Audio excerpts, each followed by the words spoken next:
What I'm getting at is that this would not result in lenyalo. Ke lorile maobane outingana ya go hlanya e apering beshu all up in these streets in a customary establishment, like a wedding, a traditional. Apere beshu, I'm like, wena ka bozolo, khale ke sa batle mazolo, letlisa ka distance. Phuma ke bona nge beshu yam yakho. Angifuni imbi. Nawe umubi, nonke nibabi. So ngicela nje phela wethi ke lepota quick current. It's all that very basic. Mara no ba busy ba bogile monka ke dinkonkodi. Do you? Mara na ke again. I would never marry a guy that has displayed he lied to me. A man that I find out that bese ngithi but I'm in love, and then accommodate singing if I could forget him, oh I would, please believe in me. And I know that I would, I should throw the towel in, but baby it's not that easy. Cause he treats me so much better than him. He as in Jesus treats me better than you, Mara. Even though you're married and I don't want marriage and remarriage, I give an adulteress. You're a married man. I don't want to out here break up a married home. I don't want to be the home-wrecking psychopath. I don't want to be that thing. And as a God-fearing woman, listen, ain't no God gonna be looking at me any kind of proper. No Lord of mine gonna look at me like any kind of regular. He's not gonna look at me with any kind of favor. Get a busy mona ke utswa monna ke utswa bo mosadi botlhoko ke mosadi ke lady mokolo le bolado mo matlhong a mosadi ke sna taba to love my sister as I love myself. And then I tell myself ukuthi, honey, if I could forget him, oh I would, please believe me. God, I'm in love with another man and his wife, and I know that I should throw the towel in, but baby it's not that easy. Though the Lord treats me so much better than him, and he's probably got a much better man for me. And if I was saying there'd be no competition, but I'm in love with a married man. Hey, as is a club in the Wi-Fi. The ones had the pipes, not a throat. Over and got a chatile, yo. No God. I'm in love with another man. Yo, guys, no, it's okay. I'm sorry, but I love him. I didn't mean to hurt you. But your husband tricked me. He lied. He said that he's not married and he's single and that he doesn't even have children. Listen, I found out the hard way because I went to his business and his secretary said that he is out here dealing with an emergency with Banabahaya, like the guy that the example that I used with the dude, the one that did happen to me. Oh, snacks. Wow, in saying this Wendy House that told my mom that he wants to marry me, and I said that if I was in the world, I would have probably gotten to a point where I'm out here going to go and surprise my boyfriend. Go office and then his secretary or his colleague be like, no, he's gone home because there's an emergency. Has been in an accident, so he had to rush home. And then I find out that way. Basically, on some take me in your house. I promise to be true. I'm not happy with her. It's you I love, my baby. I was gonna confess. This has only confused her. And then I end up after this outing and I was Satan, just like Andre and Big Mary Jane. Ooh, Satan. And then if I could forget him, oh I would, please believe in me. And I know that I should throw the towel in, but baby it's not that easy. This bugger is a nasty monster, but I'm in love. Bese nyo accommodate ukuyobreakisha ihadi yomfazi wakhona, alodivosa alochwada, or ke lo accommodate isithembu. Hey bandla we, aseke gojeswa ke. Bana, listen, I get that you be feeling pain over a lady you feel belongs to you, but I also feel like my man belongs to me. And I'm in pain that you be trying to take all that away. So in comparison to you and me, whose pain is loftier than the others, whose pain is more equal than other pain, I feel like the pain of the innocent person is more equal than yours. So no thank you. I'm not in love with you, and neither will I let myself fall in love with you, but I am broken-hearted. I am bereft over Tabayaore, the celebrity guy, trying to do that to me. Because he's the kind of guy that if at all a woman, if he were to meet a woman and he promises her the world, she would out here feel all that devastated upon finding out how everybody knew but me. I go into the short on the tube machine, and I come to discover that this here pampoon of a most prolific diabolical nature is married. And while I was not so much hurt, Yes, I was hurt that he's married. I was hurt at what he was trying to do to me. I was hurt at the bore.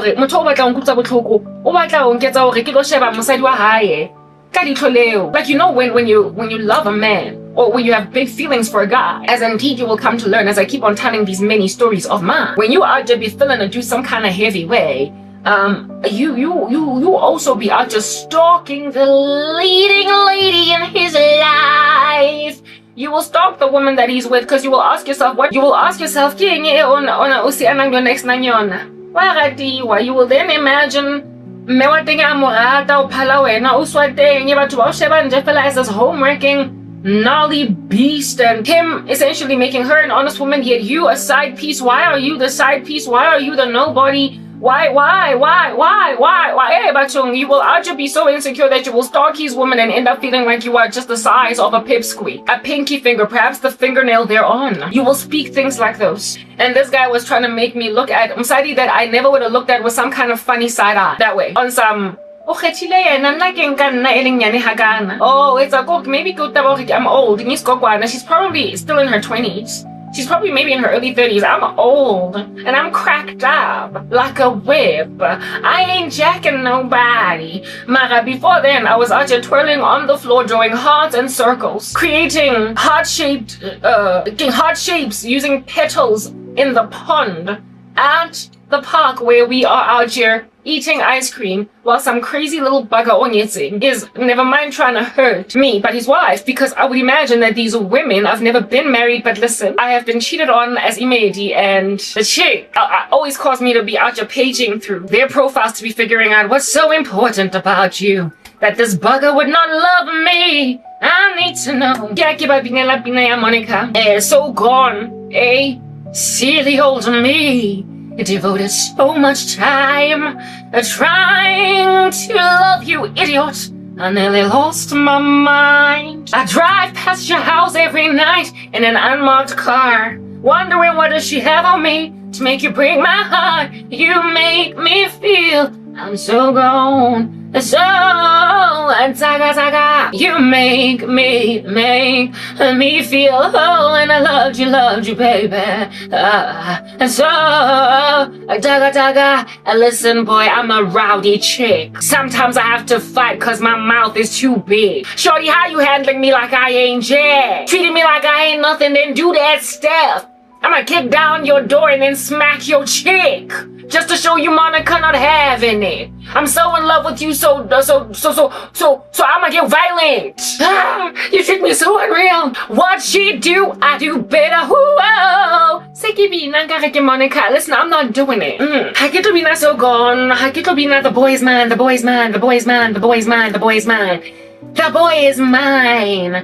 Not yours, but mine. Not yours, but yeah, so I mean, I also have kind of like obsessed over chicks like Facebook or whatever. Cause what you got here, I don't got silly on me. Devoted so much time. I was waiting first.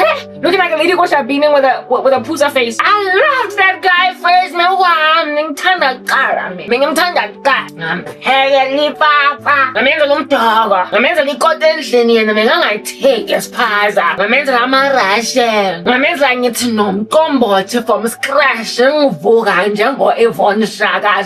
Ngisebenza hard every day ukumenza la ibhiya umqombothi, ngivuka ekuseni every morning ukenzela ubhebe wami i-African beer.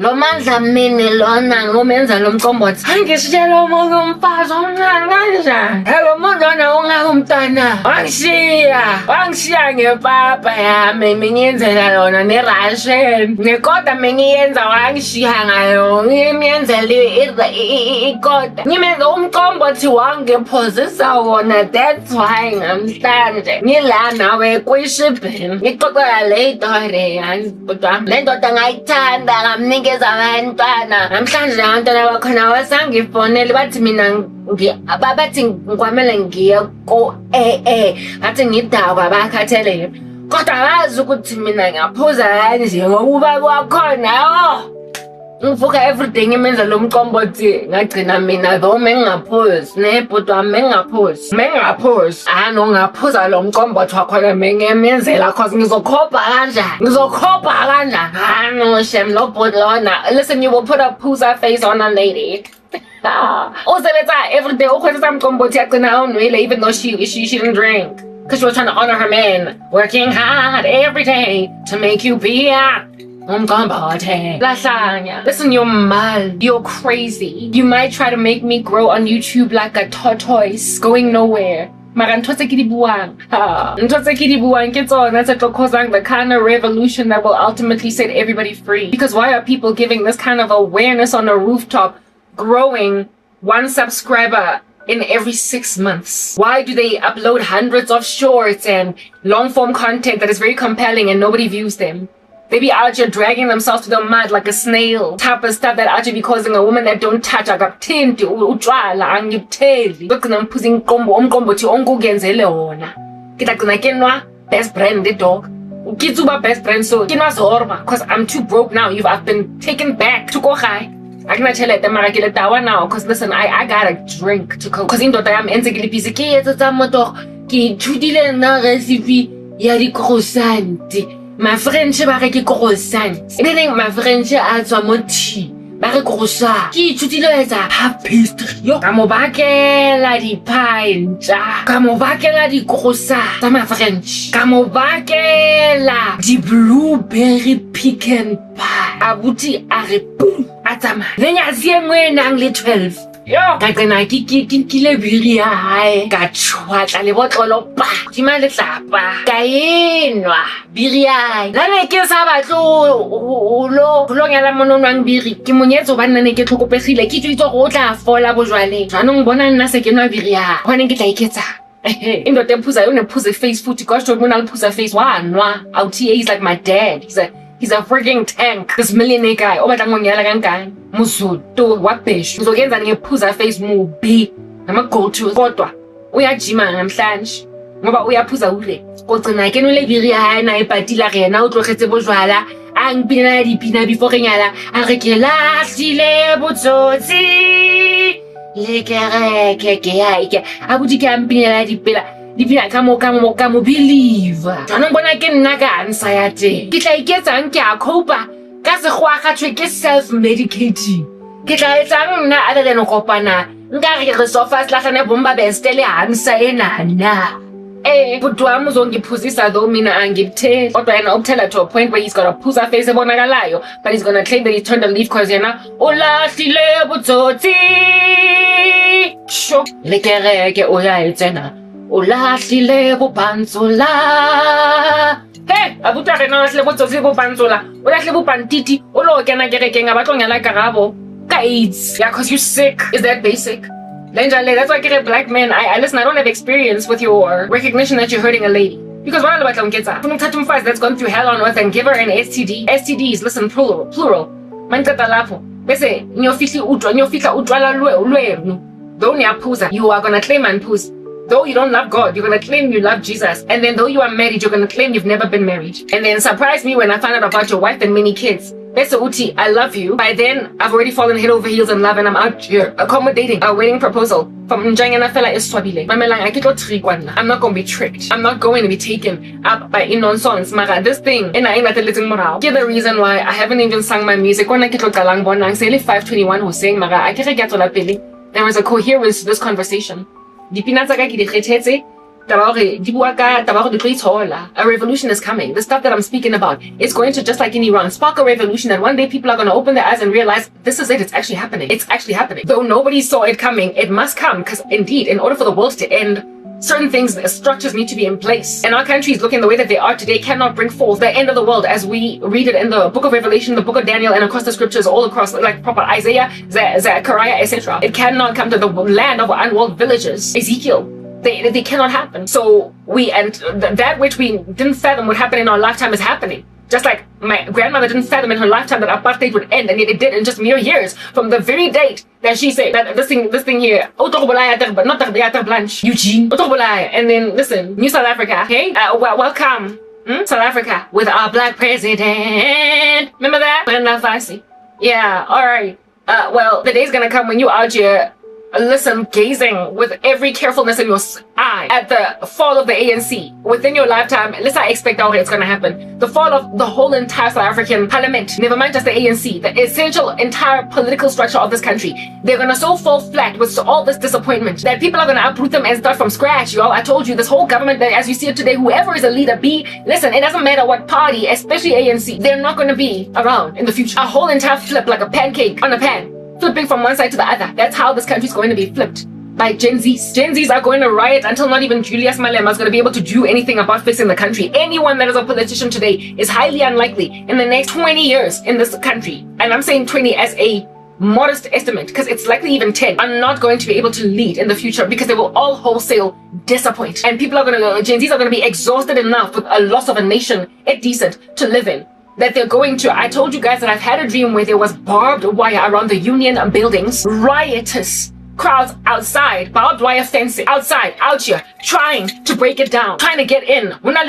What would be the tantamount of like martial law, like police with guns, trying to keep the masses out. I also had a dream of the president of the country. I don't believe at that time it'll be Cyril Ramaphosa, but in my dream it was a Cyril Ramaphosa because that was the president at the time of me having the dream that I saw out here endure the same fate as the Sri Lankan president who had people in his house out here making like see us swinging on a chandelier, in his house, swimming in his swimming pool, and the man having to flee his country because listen, I'm not safe here. I had a dream of Cyril Ramaphosa enduring that kind of raid where he stays, his own personal private property. And then I also had a dream where the union buildings in Pretoria had barbed wire fencing around the entire structure because people were just looting, burning, debilitating. And there was a crowd trying to break down the gate detail. Armed, like military, patrolling that region, that area. Nothing but and that's why Gresha Basa break up past that barrier. There's gonna come a time when people are willing to take bullets just to fight for the struggle. We are still in systematic oppression, and leaders of this nation don't easily go. They don't just bounce, they don't just skedaddle. So therefore, how slowly my YouTube channel is growing, what you're doing to me, first and foremost, I told you I'm not gonna get set free from this slow pace of growth by South Africa entering into a revolution. I'm gonna get set free by the United States of America. So way before even this riot happens, before the country goes to the dust, to the dogs, before the Gen Zs out just strip it like it is a lady trying to pay for her fees or whatever in a nightclub, before Gen Zs put it on its head, on its knees, and on its toes, I will already by then be living in the US. I'm gonna see this country with billows of smoke bubbling from the bottom. I'm gonna see it from a distance. But when it happens, I'm going to be indeed just like the way that I'm shocked right now with watching Iran and what's happening over there. On some, whoa, it's happening.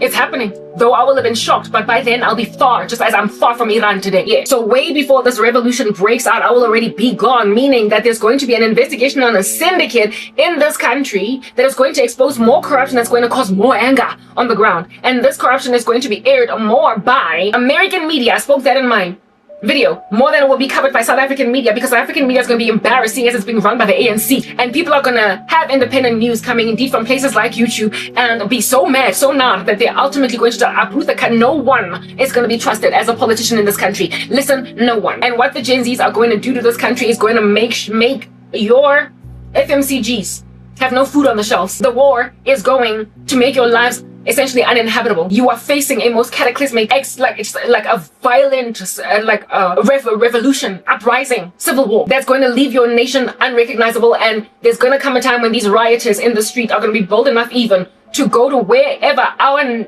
president at the time might be lives, and out here break down his walls, tear down his house, and get in there and swim in his swimming pool. Because the disparities in the country, large as they might be today, are going to be worse at that date. And I don't even think it's too far in the future. Because when you speak these prophecies, the way they seem so unfathomable to be fulfilled today, you be out just speaking about in terms of 20 years time from now. In 20 years time from now.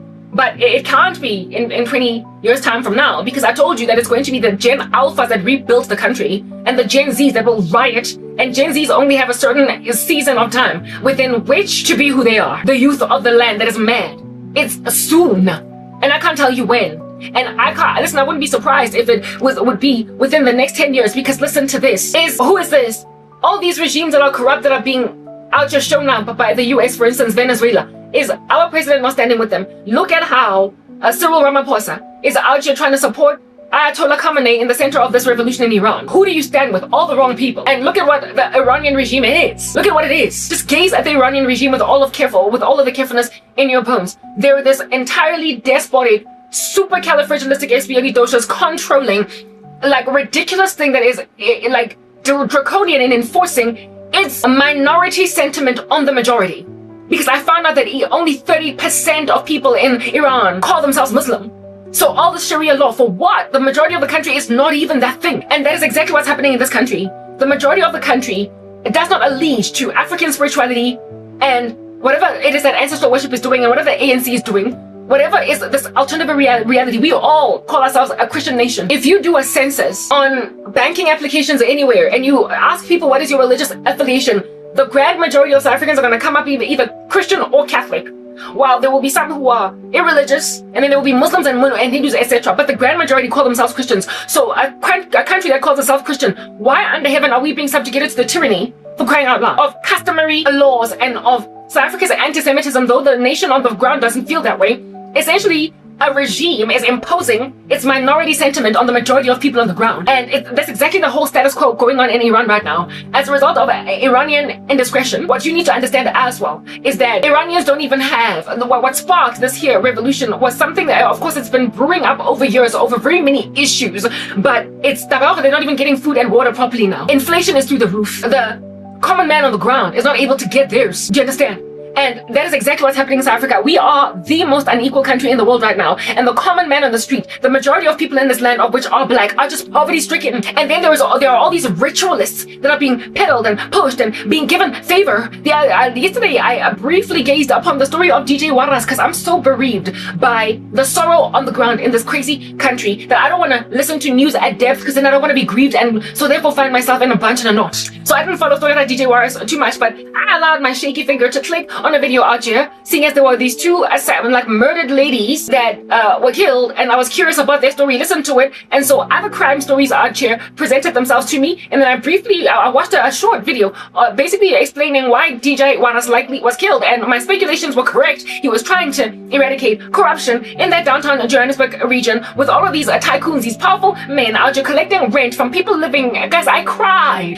Yes, because DJ Waras was killed, and that was not right, but at the way that South Africans are living, like in downtown Joburg, like listen, it's so like there's no maintenance. It's so dirty, and there's so much litter, and they live in their urine. They live where they defecate, and the electricity is being connected with wiring on the walls, and there are these wealthy men. They're so rich, and they're collecting rent from these people that not only are subjugated to the tyranny of load shedding, but they also don't even get electricity properly. They're always in danger, live wiring on the walls of women with babies on their backs. And when you go outside of this building and you look on the floor, there's so much litter. There's no maintenance. Like everything we're on the floor, and people live here, so you could just imagine the stench. You could just imagine the stench, how it smells, and people live there. But do you understand? Yanuga, there's litter. Like guys, you know what it's like. A garbage site where they've dumped like a hahua, pick it up when it's here to collect garbage. You know how it smells, and just from it passing by. And there are people that live in all that litter, and they sleep there, and they raise children there, and disease is just spreading. And there's all these rich guys traveling to Dubai, taking mistresses. They've got side chicks for days. They're in expensive holidays, and they're collecting rent from these people in buildings that ought not be occupied by human beings. And they're making so much money, and they don't care. And some of them are big business bosses. They're politicians. Like, they're people that are supposed to care about the country. And a man died trying to eradicate that issue. The buildings get hijacked, and then there's all these mafia bosses out here collecting rent, and all they can think about is having sex with men like those are the ones that are looking at me, and they want to make me their wife. What the heck am I gonna do with a husband that lets people live like that? Like, listen, it's a cesspool. Listen, they live in their feces. They live in their feces. They live in their feces. A couple of years ago in downtown Johannesburg, there was a fire that broke out that killed a whole bunch of people. And one of these buildings were hijacked buildings. And people could not escape because they close. They literally bolt with nuts and bolts and bars. Like they're caged animals. They close escape routes. They close escape routes. Like they close escape routes. They close them. I don't even know why. Essentially, when there is a fire, the fire escape is how you escape a burning building. And hundreds of people died a couple of years ago because these bosses that hijack these buildings and they take rent from these people for what reason? I don't even know. I don't know why. Like, it doesn't even make sense why they would close them. So there's no inspector's car. I don't know. But they literally shut, sealed with nuts and bolts and chains and like fire escapes. And so people died. And they burned. They burned inside and they couldn't escape out of fire escapes. But what they already, they were living in their feces. They were living in their urine. And they were living in a place where VATs, rates, and taxes are not paid. So the municipality doesn't go over there to collect garbage, so it just heaps and heaps and heaps. Abantu bakama right there. It smells. It likely reeks. Downtown Joburg iyanuka umkhamo. You walk there with a peg on your nose. Do you understand? It's hard to breathe in downtown Joburg. Worse yet than when you live in a space like that. And the men that think that I'm their freaking side chick or future wife are the mafia bosses who have bought these buildings and are making millions off them. The men who are looking at my case that have got so much money in their syndicate that they're paying a woman at YouTube and people across the world to make sure that I don't go anywhere, people don't listen to my content. Men like these are holding me hostage. One of them, a man that can thoroughly go and eat a beautiful croissant with like the juiciest and green and most reddest of strawberries dipped in cream and chocolate in a skyscraper with some hotel in Sandton or even overseas in Dubai, priding himself in being able to jet set his wife across the world with Gucci purses made from leather that is made from human skin. The way that they're so evil, the way that they're so full of murder, their purses that are made of leather might as well be made not so much of animal skin but human. A man like that, living that kind of lavish lifestyle, priding himself in sending his children to the most baddest private schools in the game, and out here doting over like what thing that keeps on getting cheated on, that keeps on having to eat ARVs because she's married to a monster. He's able to eat that meal and go on all those trips and live in the most lavish apartments while there are people living in dung in buildings that he has hijacked. And because they've been hijacked, the owners cannot service them, cannot pay rates and taxes. They cannot therefore calls for garbage collection. They cannot maintain the electrical infrastructure, make sure that escape routes, fire escapes work so that if there's a fire, people can run out. Like recently there was a fire in Japan that burned 3 buildings because of corrupt executives and hundreds of people passed away in there. And after that fire happened, the Lord showed me that same fire is essentially burning in your country. There are corrupt executives, construction bosses that are building with shoddy materials and also out here hijacking buildings in places like downtown Joburg. You see this phenomenon, this issue in the movie Jerusalem, if you've seen it. That made a decision to belong to the LGBT community. Nobody knows what's going on over there. Yeah, type establishment thing. Where it is that people are to be hijacking buildings in downtown Joburg and even in Jerusalem, that movie done all those years ago. You don't even see the level of debilitation that you see. It just from people's videos, cameras. Yeah, sure, Nanje. I bet like there's just like people that are dying from perfectly treatable diseases in such an industrial, like listen, South Africa is Africa's most industrialized economy. How are people in Africa's most industrialized economy dying from things like flu? How are you not gonna die from flu or even cholera when you're living in a building like that? How? Like perfectly treatable diseases, and here we've got our minister of what? A trying to thought. Me, yes, me, Kara. DJ Waras died for that. A lot in this country that get gunned down for various things, unless what they died for was significant. The only reason I even looked a little bit deeper into the death of DJ Waras was because I dreamed about him a whole bunch after Ashon as a victim in similar state to me. So I gained the curiosity only because I got a prophecy about him. He was trying to fight that same corruption, and that's why he was gunned down. And so, I mean, really and truly, if you're gonna keep on doing that, like Papa, if a man Onjalo is gonna want to go and grab a righteous woman that is mourning over the conditions of the way the South Africans are living, and these are the majority of South Africans, are poor blacks, and they're also actually exploiting migrants, taking for granted that Nigerians, what do you call this, like Ethiopians, people that are from other parts of Africa, ba tshaba o lo deportwa, and so jwanong le bona tshwantse ba lo dula nkare they ain't jack, for real, like exploiting those that cannot fight for themselves because they're either in the country illegally or they are whatever. God takes up the cause of the poor, the foreigner and of the orphan. He says that you must treat the alien well in your country. I'm not for illegal immigration. It is problematic on its own. But don't nobody ought to be deserving to live in dung just because they come from Ethiopia. And mind you, it's not just the foreigners that are living in those spaces. It is also South Africans. And yet your government, that's why it's going to get toppled over. Downtown Joburg used to be so beautiful. Mamela, you know that a government is especially taxing and gnarly and monstrous when we come from oppression. We come from apartheid South Africa. They broke the hearts of the majority of South Africans. Yet, if you look at the country, even Soweto, in the days of apartheid, listen, that's like it was so much better. Infrastructurally anyway.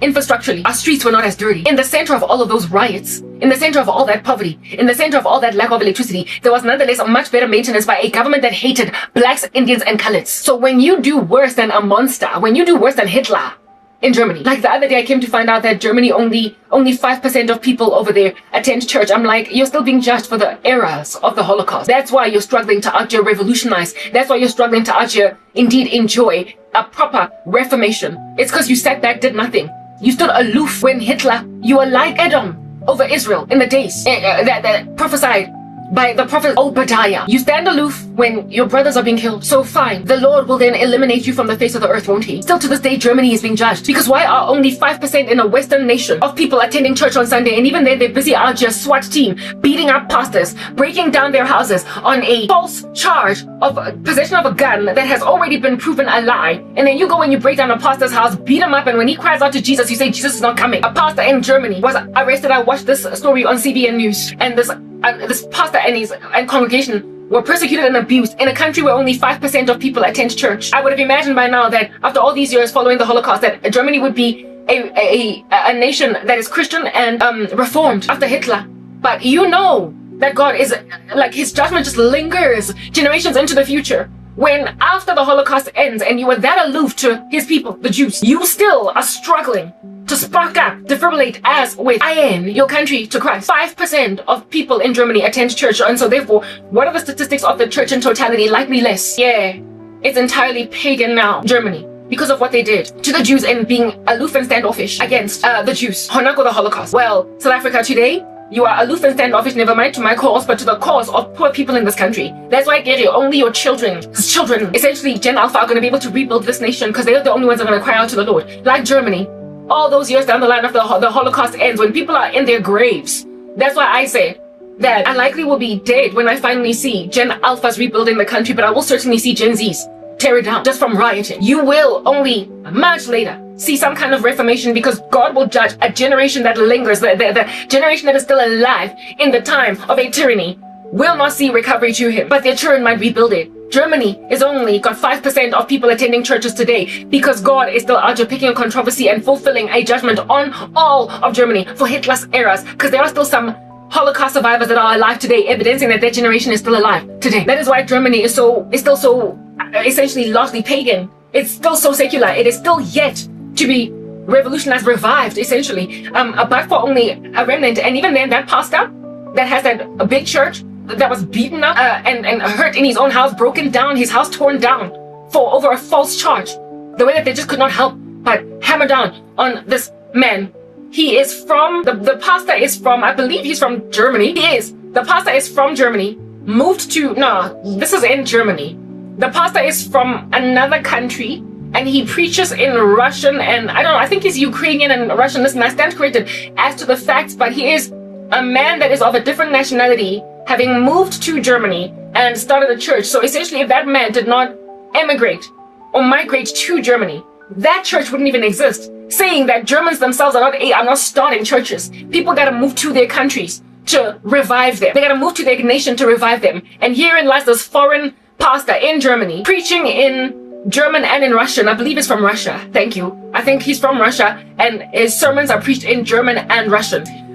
he is the one that started this church, and so therefore brought some kind of spark or light or salt in Germany. And look at how he's being assaulted. Look at how he's being assaulted like it's the days of like Hitler, the Gestapo all over again. It's those days all over again. So Mamela, you're being judged because look at how aloof and standoffish you are. You're chilling in your middle class lives, looking at all the sorrow in downtown Johannesburg. Shortly, listen briefly, ever so succinctly, after apartheid ended, why is downtown Joburg looking like this? Why are buildings not maintained? Why are our governments not insisting on bringing them down? And if they must bulldoze and then rebuild, then bulldoze and rebuild, or if they must evacuate people and seasonally place them in alternative accommodation, and then that whole building refurbish electrical infrastructure. Listen, why would you refurbish electrical infrastructure in buildings in downtown Joburg when you can't even refurbish a national grid of electricity altogether?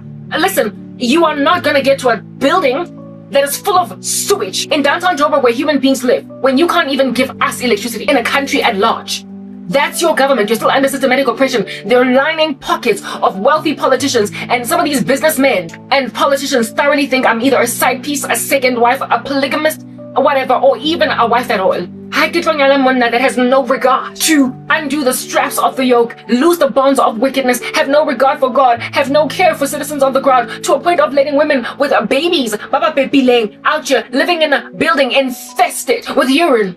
When I was young, my cousin and us as well, my dad, my mom, Osonke, we lived in those buildings in downtown Joburg. We have stayed as a family in Yeovil and in Berea. Do you understand what I'm saying? And they were habitable, healthy-looking spaces to live in. When I was on the come up, my dad, Nandula go Yeovil at some point with his second wife in a flat that was decent, and my dad was a lawyer. Do you understand what I'm saying? And my cousins never go building in the flat that go Plain Street, the one that's opposite the ANC building that's not far from Nor in Joburg, and they were roomy, large, and habitable. Though sectional titles will always give you that problem. Even in suburbia, group, over there, it was quite the feat to overwhelm them in my particular apartment to make sure they don't come in. So Mapela are not the era or the issue of a governmental issue. Mapela will also survive a nuclear explosion, right? So a sectional title will always give a problem with Mapela. Kodwa. Like just leaving garbage, sewage. Now, remember the other day I lamented about the Baldwin group and how it is that I don't know why anybody in these streets be allowing, no, not Baldwin group, sorry. Yeah, I did lament about a Baldwin group indeed, about how it is that their buildings were just out here falling apart all over the show. No, Baldwin group did have proper waste management. They did that much I cannot, what do you call this thing? I can't fault them on, but their workmanship was absolutely lackluster, right?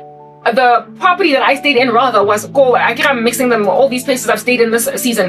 Later on, my mom moved me to some place called Cosmo City. Cosmo City, the place where I was staying, was a new development.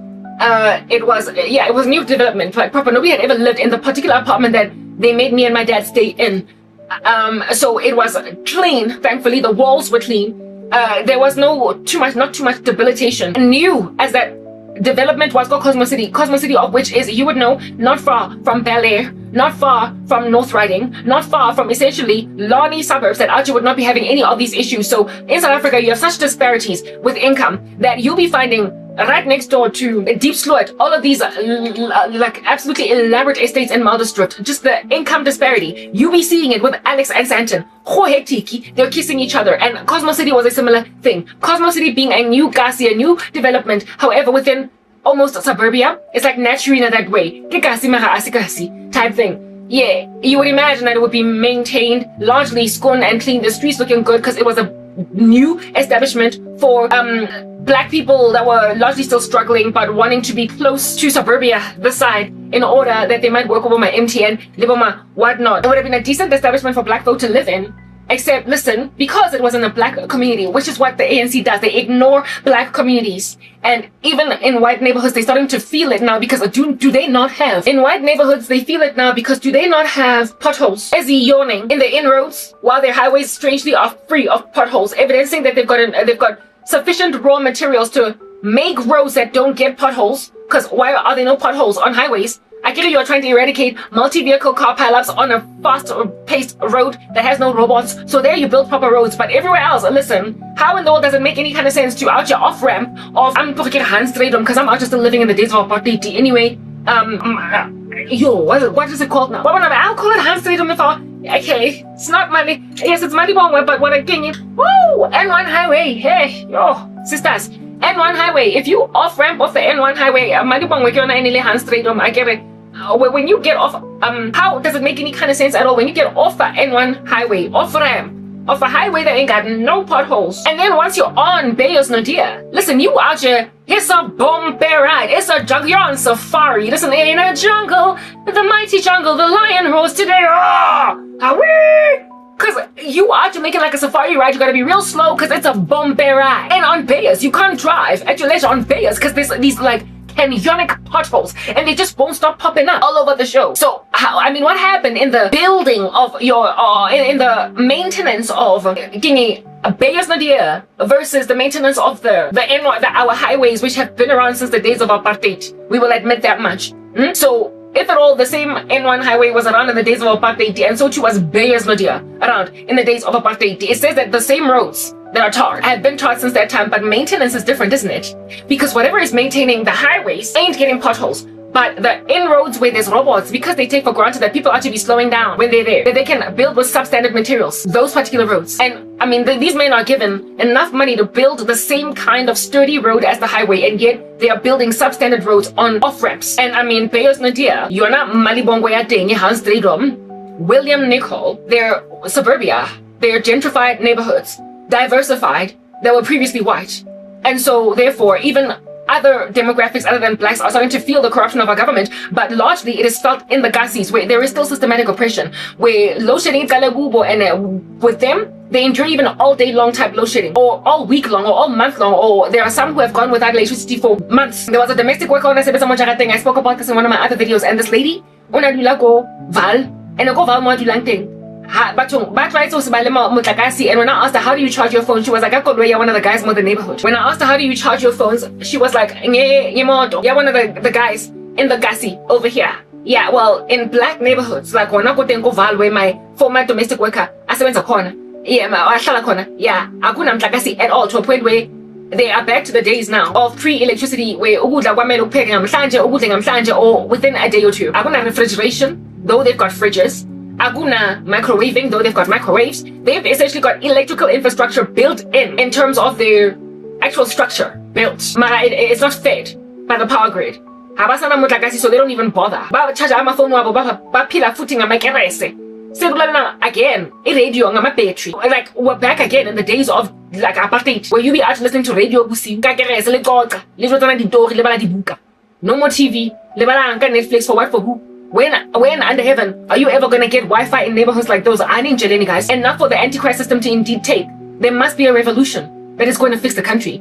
There must be, because listen, the Antichrist system cannot be established until everybody has access to Wi-Fi. And Wi-Fi is unfeasible if there is no electricity constantly going in countries, and constant electricity that is going to allow for the surveillance of people through the mark of the beast right next to Wi-Fi must be essentially a reality in all of our countries. So therefore there must be such hectic revolutions in nations that would ultimately bring corrupt countries like North Korea, where there is only electricity in Pyongyang, and countries like South Africa, where certain other regions of our nation don't have electricity because they're full of black people, and our black government don't care about their own blacks. Koval.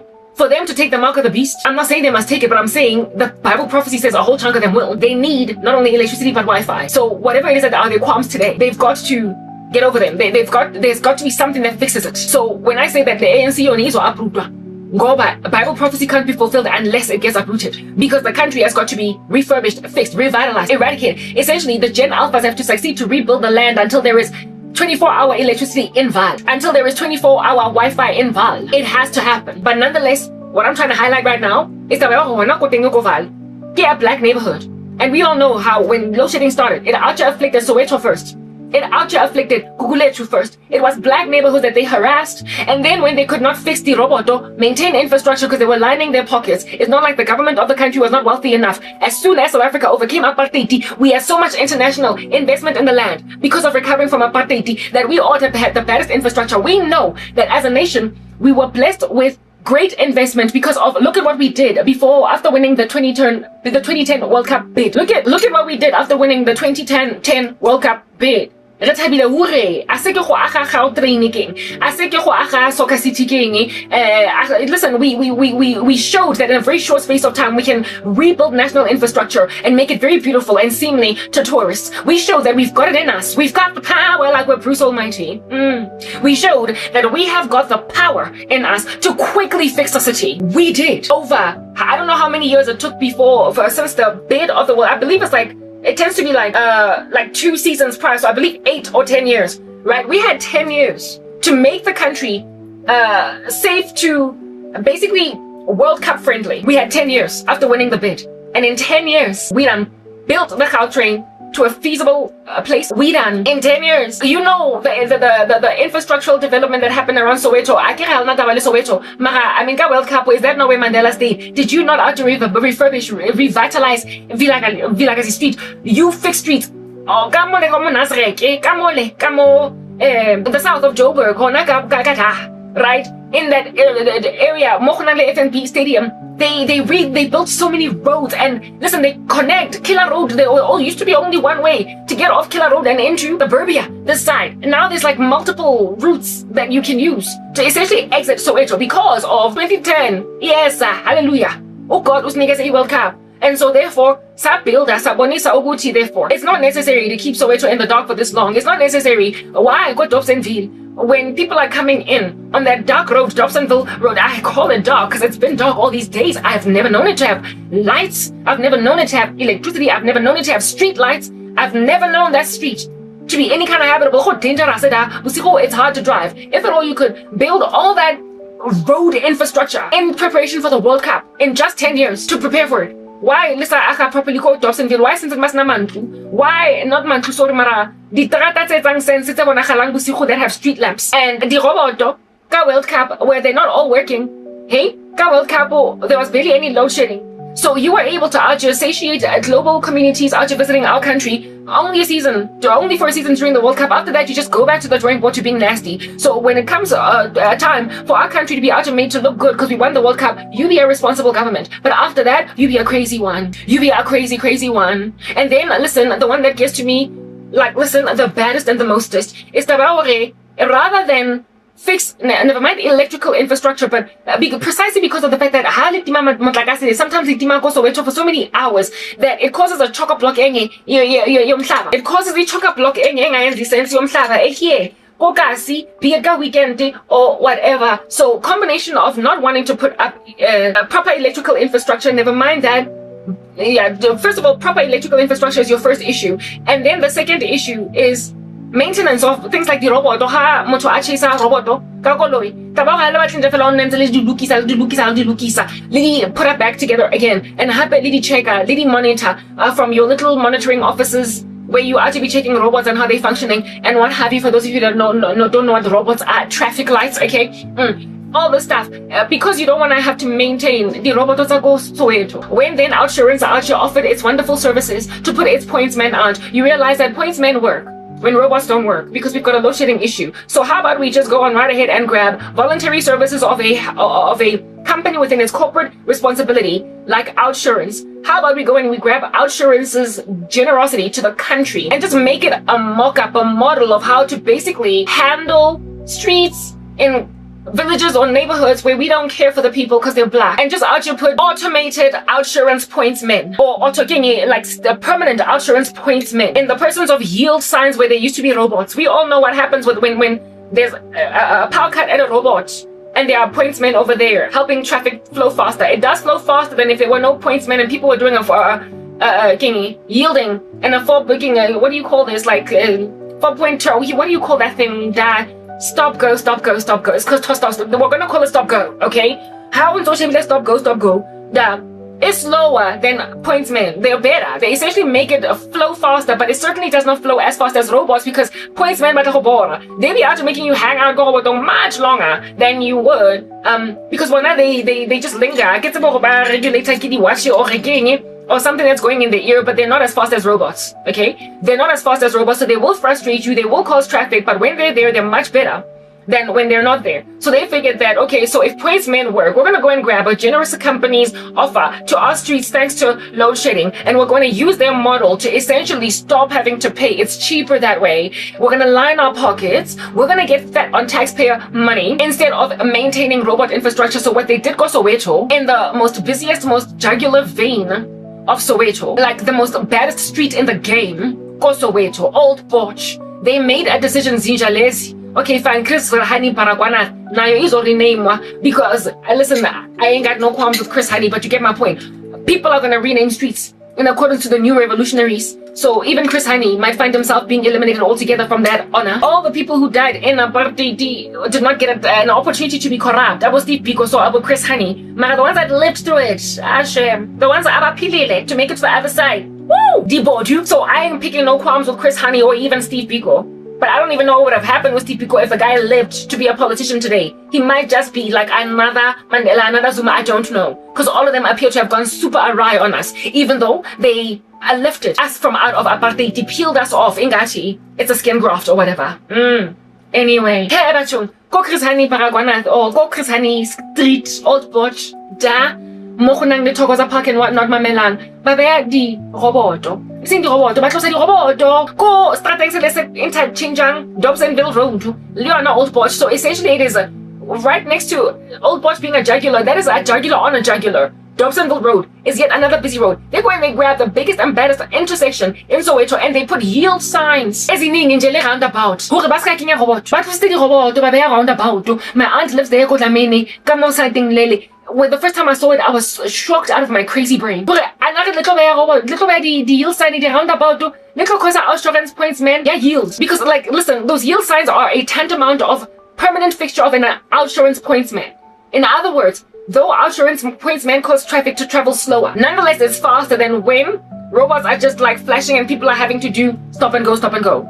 So, because our robots are always off and there's no electricity, I get a roundabout over there to cause traffic on the jugular of Soweto to be even slower than what it already is. Listen, that street is slow. Look at the weekend, bumper to bumper traffic. During the week, isn't it going to be worse? And so people are 5 manje 4 just to get through bumper to bumper traffic. Yeah, roundabout, Old Porch, baska, bare electricity moting, baska, recruiter, the assurance pointsman koting. Letting it happen, Baska maintainer, the roboto. But then the people to themselves to just keep yielding and going, slowing down traffic on an already very slow, chock-a-blocked road, the road of which became even more super slow and chock-a-blocked as a result of the building of the Ria Vaya. And so Ria Vaya, not only it added to the slowness of Old Porch, however, it was needed. So we get it. Mara, why under heaven did you get rid of the robot? Letting Ria Vaya doesn't it have its own robots? It does. All the way into downtown Joburg. It has its own robots. Mara, also it travels on regular robots. Yeah, Mamelang. Dincha. I need to open for my cat.